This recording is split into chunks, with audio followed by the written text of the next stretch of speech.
You know how you hear people say, when then? When this happens, then I'll. When this, then I'll. When I have this, then I'll. And so it's like our own stagnation, right? In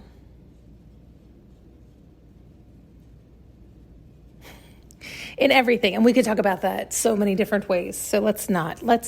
Can we just focus on the one thing you were showing me?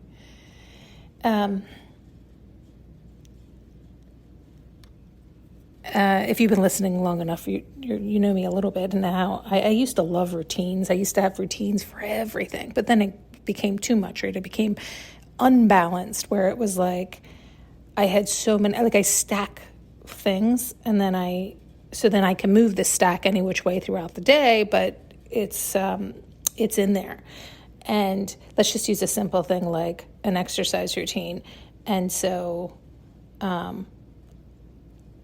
it would be, I would start off doing this and this, and then I would run at some point, and then I would stretch at some point, and I would do yoga at some point, and I would this would all be in the routine, like start off with a 10-minute just run, right? Just to get my body warmed up and ready to go. And then make sure I do, arms today or whatever, just whatever nonsense. But meaning that stack of that, I could do morning, noon, or night. It wasn't like I had to do it this time.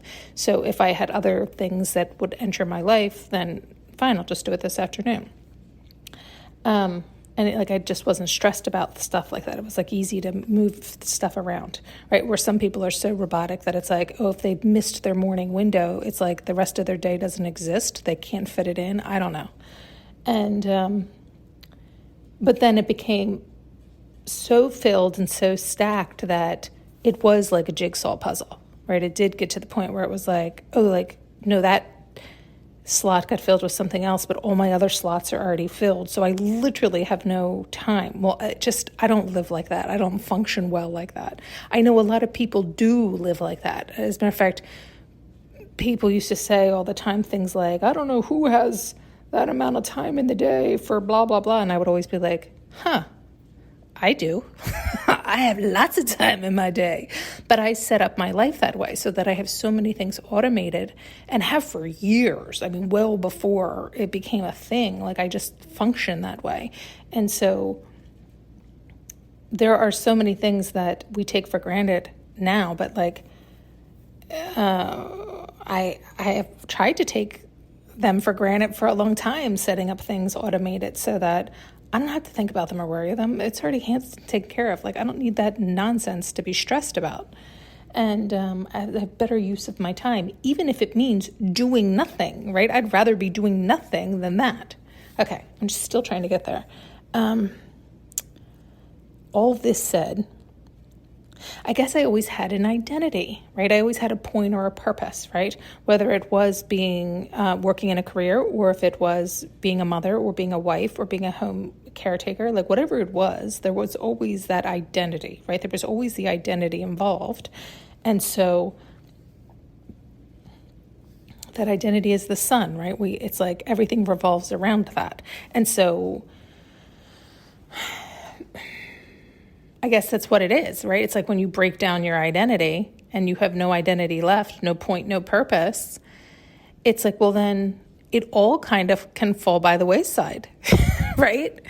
It's like sometimes we don't realize that identity was also motivating all the other routines, reasons, experiences, decisions that we were doing. And so when that's stripped away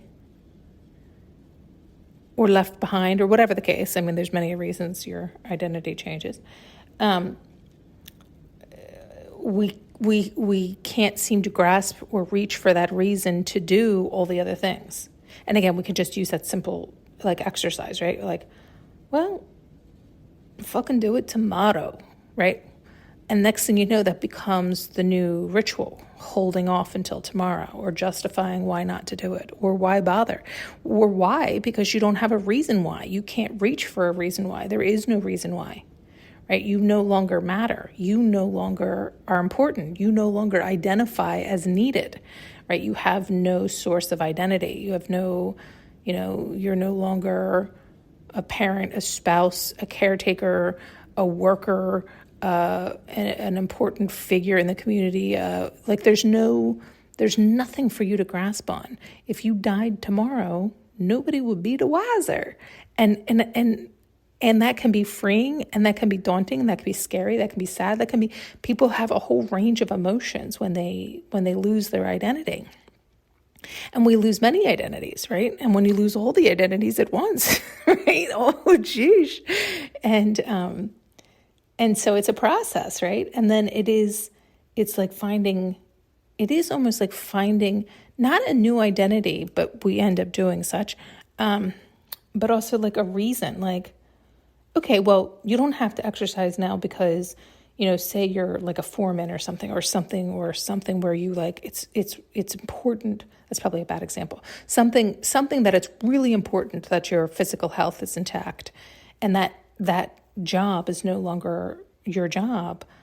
You like excuse why not having to maintain your physical. And it's like, well, once you get past all that, you're like, well, wait a minute. I actually liked how I felt in my body, not just because it was required and needed and necessary for several other identities in my life, but you start to realize, but it felt good in my body, and it had a myriad of positive, good, healthy consequences.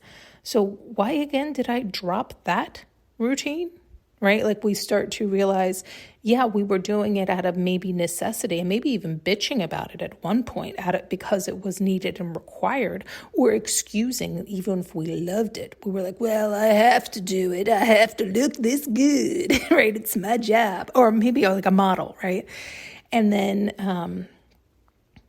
when that's no longer the case, you're like, oh, but I actually liked it. Even if nobody ever saw that model again, she feels good in her body. She feels healthy. She feels vibrant. Now maybe that's a bad example too. Like as soon as I said that, they flashed unhealthy models. So there's always the variation. Please, my lousy examples this morning, ignore them. Hopefully you can hear the louder, broader message of loving oneself, doing what's kind for oneself, what feels best for your truest heart's desire, versus because it matches an identity on the outside. Like if that identity were stripped away and no longer you as a identity, ego, human, were no longer relevant or seen, would you still desire to do X, Y, and Z because it feels good? And so you have no expectations on the consequences from the outside of your actions. Like doing this, the outside will then see me a certain way or treat me a certain way, blah, blah, blah.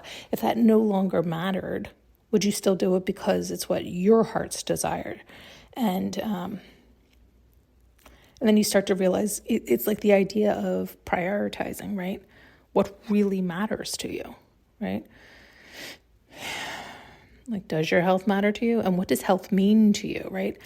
Is it just, like, are you including mental health? Are you including organ health? Are you including skin health? Do you know what I mean? Like some people, like they say a word and their definition of that word is short-sighted or narrow, or it's not inclusive, and not by any other reason other than they're just not.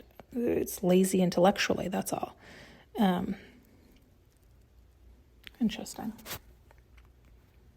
Thanks so much for tuning in and listening. You can now purchase an audio journey with me using the link below.